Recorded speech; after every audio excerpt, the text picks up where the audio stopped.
combination of flood insurance reform and new base elevation maps could add up to alarming hikes in flood insurance rates for many in South Louisiana.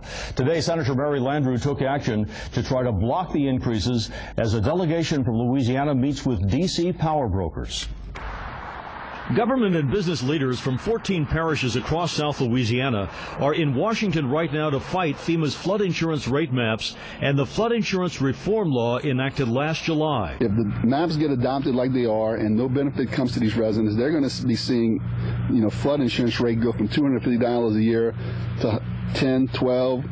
Some of them are going to be paying up to $20,000 a year. That's unaffordable. St. Charles Councilman Paul Hogan says FEMA's new flood insurance maps are likely to hit three communities the hardest: Bayou Gauche, Des Allemands, and Paradis.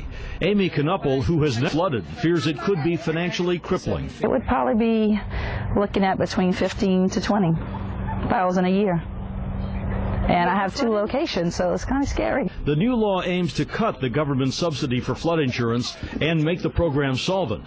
Senator Mary Landrieu says that could mean rate hikes of 15% to 20% a year for many in South Louisiana. It's devastating to so many places in Louisiana. To stop that, at least temporarily, Landrieu has filed an amendment she wants tacked on to the Water Resources Development Act, known as the WRDA bill. I hope my amendment will pass and we can stop these rate increases and go back to the drawing boards and figure out how to make the program solvent without putting the burden on the backs of families and businesses in our state. Without that, she says some people may lose the value of their homes. Even if current property owners are grandfathered to keep lower rates, the increases would hit when they try to sell. Which basically could render, in some areas, a home unsellable. People are very concerned about this, as they should be.